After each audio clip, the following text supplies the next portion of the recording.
उत्तराखंड मेरी और आपकी थाती और माटी, जहां 33 कोटि देवी देवताओं ने स्थान लिया। देवों के देव महादेव की तपस्थली देवभूमि उत्तराखंड। उत्तराखंड के हर गांव और हर घर में एक देवालय अवश्य होता है, लेकिन देवभूमि में मुख्य रूप से 5 धाम हैं: हरि का द्वार हरिद्वार, यमुनोत्री, गंगोत्री, केदारनाथ और बद्रीनाथ। यहाँ के रीति रिवाज और संस्कृति विश्व में अद्भुत। उत्तराखंड में महान विभूतियों ने जन्म लिया, जिन्होंने देश की आजादी से लेकर देश की सुरक्षा के लिए बलिदान और त्याग किया। मगर इस देवभूमि के इस हालत के जिम्मेदार कौन? अगर आप थाती माटी के इस चैनल को पहली बार देख रहे हैं तो बेल आइकन दबाकर सब्सक्राइब करें। उत्तराखंड में थाती और माटी में आप सभी लोगों को स्वागत है। दगड़ियों, उत्तराखंड में थाती और माटी जो चैनल है वो उत्तराखंड की कला, संस्कृति, बोली, भाषा, जीवन यापन, जो उत्तराखंड का संघर्ष रहन, जो हमारा आंदोलन रहे और जो उत्तराखंड की समस्या छन या उत्तराखंडी जो प्रवास में रहना छन वो की समस्याओं का वास्ता यो उत्तराखंड में थाती और माटी अपरू एक योगदान दे लू, एक जागरूकता का वास्ता लोग तक पहुंचाने की कोशिश कर दो। और आप लोगों से एक निवेदन है, वीडियो देखने से पहले सब्सक्राइब करा, साथ में जब तक आप बेल आइकन नहीं दबाला तब तक आपका मोबाइल में जाए वो नोटिफिकेशन नहीं पहुंच ली। यहाँ का वास्ता बेल आइकन जरूर दबाया। पूछिए फिर आप क्या? आप कंटिन्यू कीजिए। अच्छी बात है, आपने ये मौका दिया है। आज ये हमारे 5th शेड्यूल का जो ये प्रोग्राम है हमारे स्टेट लेवल का, इस पे आने का यहाँ हमको मौका मिला। और इसी बीच में आपके साथ में जो ये अभी गुफ्तगू हम करने जा रहे हैं, तो मैं केवलानंद तिवारी, रहने वाला मूल निवासी रानीखेत से हूँ। और हमारे बाप दादा की जो ज़मीन है वो गोल खातों में दूर दूर बिखरी होने के कारण वो यूज़ नहीं हो पा रही है। तो हमने कहा भाई सरकार से कि आप हमारी ज़मीनों को एक साथ हमको दिलवा दो। तो उन्होंने कहा साहब यहाँ तो चकबंदी का कोई प्रोविज़न नहीं है। तो हमने कहा कमाल हो गया। 1985 में हमने अपने गांव के जो पैदावार थी फसलों की उसके पूरे डाटा निकाल करके हमने वो डाटा सरकार को दिए कि देखो ये 52 रुपये किलो बैठ रहे थे वो। तो हमने कहा अगर ये खेत हमारे एक साथ चक में होते तो ये शायद 4-5 रुपये किलो बैठता। अब 52 रुपये किलो में हमारी महिलाएं इन खेतों में हलिया हल बैल लेकर के दूर दूर किस तरह से कर रहे हैं, और ये हाल है। इसको समझा जाए और इस बेस पर हमारे यहाँ चकबंदी लागू की जाए। तो इस बात को लेकर के उसके लिए हमने उदाहरण ये दिया। हमने कहा कि हम नॉर्थ ईस्ट में मैं अरुणाचल में सर्विस में था, तो वहाँ जॉब में रहते हुए हमने देखा कि ये जो एरिया है वहाँ की वो हमारे पहाड़ की से मिलती जुलती है। तो हमने कहा भाई यहाँ तो वो जो चीज़ें हो सकती हैं जो हमारे पहाड़ में होती है। तो उन्होंने कहा तब तो बहुत अच्छा है, आप पेड़ लेके आओ। मुझे ड्यूटी दी और हम चौबटिया रानीखेत से पेड़ लेके गए उनके लिए। तो वहाँ तो अच्छे खासे बगीचे बनने लगे, लाखों रुपए कमाने लगे। और हमारे यहाँ ये तलीसारी मल्लीसारी में 52 रुपये किलो गेहूँ बैठ रहा है, फसलें बैठ रही हैं। तो वो चीज़ों को जब हमने रखा सामने तो उस पर चकबंदी के एक्ट बने।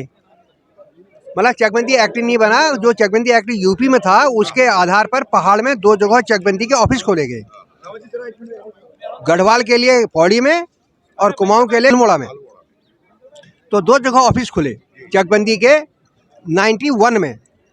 वो ऑफिस खुलने के बाद 5-6 साल बाद हमने कहा भाई इनकी प्रोग्रेस क्या है। तो बोला साहब ये एक्ट से काम नहीं होगा, यहाँ तो उत्तराखंड में अलग एक्ट होना पड़ेगा पहाड़ी एरिया के लिए। तो पहाड़ी एरिया के लिए एक्ट बनने की बात आई 96-97 से, और वो 16 तक भी नहीं बना, 2020 साल तक भी नहीं बना। तो हमने फिर अपना जो एक था तरीका गांव वालों से मिलकर के हमने कहा देखो ये ज़मीन हमने दे रखी है सरकार को और इस तरीके से काम करोगे। हमने 8 बिंदुओं की एक अलग नियमावली बना करके दे दी।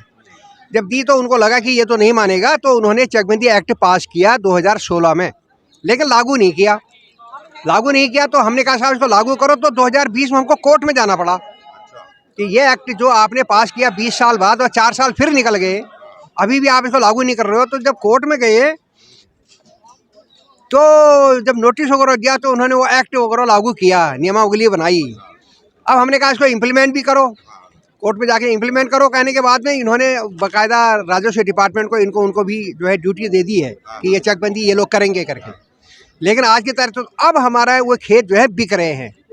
देखो हमको वो एक साथ चकबंदी एक्ट में ये सुविधा है कि आपके खेत इधर से उधर करना है तो फ्री में होता है। ऐसे अगर आप भाइयों में अगर खेत इधर उधर करना चाहोगे तो आपको उसकी रजिस्ट्री फीस देनी होती है, और रजिस्ट्री फीस बहुत हाई है। एक गरीब आदमी बेचारा एक नाली अगर बाजी वो 15-20 हज़ार रुपये 25-30 हज़ार रुपये देता है, कहाँ से देगा वो?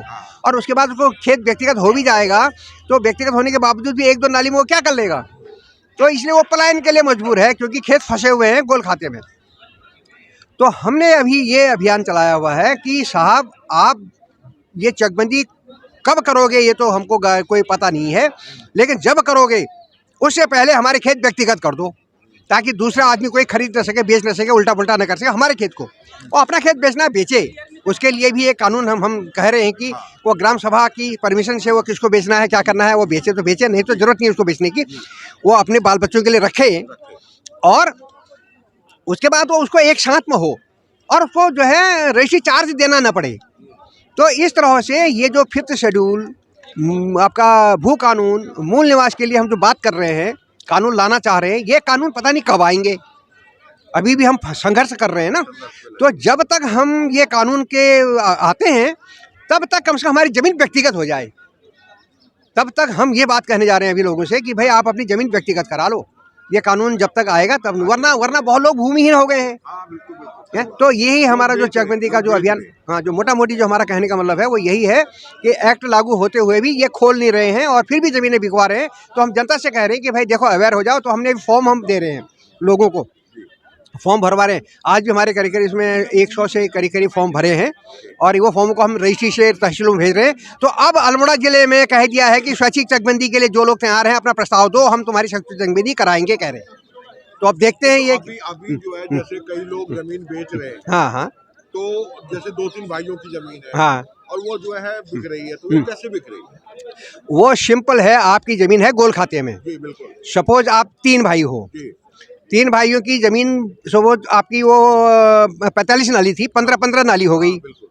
15-15 नाली कागज में तो 15-15 नाली है, लेकिन आपका खेत कहाँ पर है पता नहीं है। तो ये हमारे यहाँ जो खेत बनाना जो था वो बंद हुआ है, जब वो कब से, कौन से सन से बंद कर दिया है? आपका बहुत जायज़ क्वेश्चन है और हर पहाड़ी को ये मालूम होना चाहिए कि हमारी खेतों की आखिरी खेत हमारे पास आया कहाँ से। कहाँ से? देखो अंग्रेज़ों के टाइम पर, उससे पहले हमारे पूर्वज जितने इंटेलिजेंट थे, जैसे आज यहाँ पर अच्छे अच्छे वक्ताओं ने बताया कि हमारे पहाड़ियों का क्या कैरेक्टर था और इंटरनेशनल लेवल पर हम कहाँ तक थे और हमें किस तरह से धीरे धीरे करके आज पायदान पर लाकर रख दिया गया है, ये यूथ को स्पेशली समझना होगा। तो वो स्थिति क्या रही होगी कि उत्तराखंड के पहाड़ियों ने ही खेतों की मिट्टी को जमा करके सीढ़ीदार प्लॉटों में रखा कि हमारे पूर्वज भी ना, हमारे नाती पोते आगे के लिए इसको यूज कर पाएंगे। अदरवाइज़ कहीं पर भी किसी भी हिल्स में, हमने उत्तराखंड के ही नहीं ऐसे अनेक हिल्स देखे हैं। मैं नॉर्थ ईस्ट में सर्विस में रहा हूँ 40 साल, तो सारे स्टेट मैंने वहाँ के देखे हैं। मैं जम्मू कश्मीर हिमाचल वगैरह में घुमा हूँ अच्छा खासा, तो उन लोगों के वहाँ में भी सीढ़ीदार जो खेत बने हैं वहाँ तो है ही नहीं, इधर जो बने हैं वो उत्तराखंड में ही बने हैं। और जो हिमाचल साइड में, हाँ, हिमाचल साइड में भी उतने बढ़िया नहीं है। जिस तकनीक से हमारे यहाँ खेत बनाए गए हैं, घर की वाल क्या होती है उससे बढ़िया वाल हमारे लोगों ने मिट्टी बचा कर, यहाँ तक कि जब हमारा कोई खेत टूटता है बरसात में, इसमें किसी कारण से टूट जाता है तो वो नीचे वाला जो खेत वाला होता है वो कहता है भाई जल्दी उठा इस मलबे को, क्योंकि उसका खेत तो उसका फसल बर्बाद हो रही है, दब जाती है। तो वो फटाफट अपना लाता है, वो वर्कर वगैरह को लेकर के वाल को चिनता है, चिनने के बाद इस मिट्टी को उठा के वापस डालता है इसमें। ये जो नीचे जो गिर गई थी उसके खेत की मिट्टी, तो नीचे वाला खेत वाला खड़ा होकर कहता है नहीं नहीं, इससे ज़्यादा नहीं निकालेगा मेरी मिट्टी को। देखिए कितनी तकलीफ है ये। आप जो है हमारे पूर्वजों ने वो खेती को बचा करके फसल पैदा करके उस मिट्टी में और हम लोग को पाला। तो ये जो मौका था हम लोगों को मिला, तो अंग्रेज़ों ने इस चीज़ को फील किया और 1815 में फर्स्ट बंदोबस्त किया गया। 1815 में पहला बंदोबस्त का मतलब है खेतों को रिकॉर्ड करना।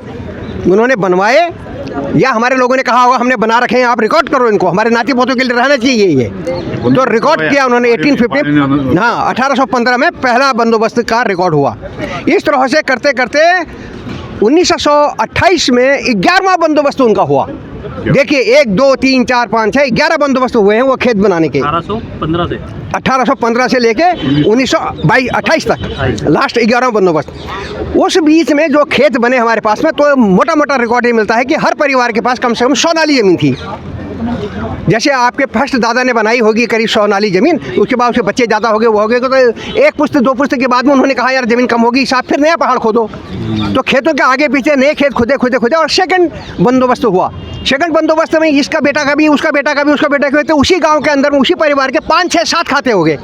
वो पहला खाता तो बुढ़ा का एक है ही, दूसरे अब अपने अपने बच्चों के लिए नए नए खाते ये भी खुल गए, इन बच्चों के भी नए नए खाते और खुल गए। तो आज हर परिवार के पास में कम से कम 3 4 5 खाते हैं।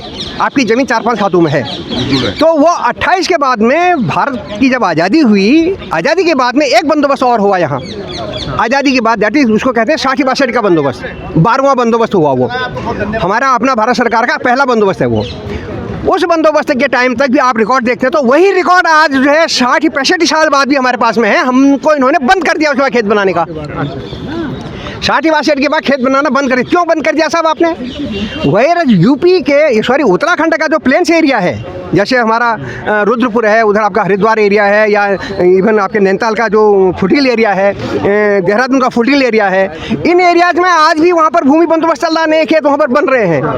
नंबर 2, इन्होंने एक गड़बड़ और की, एक तो हमको खेत नहीं बनाने दिए।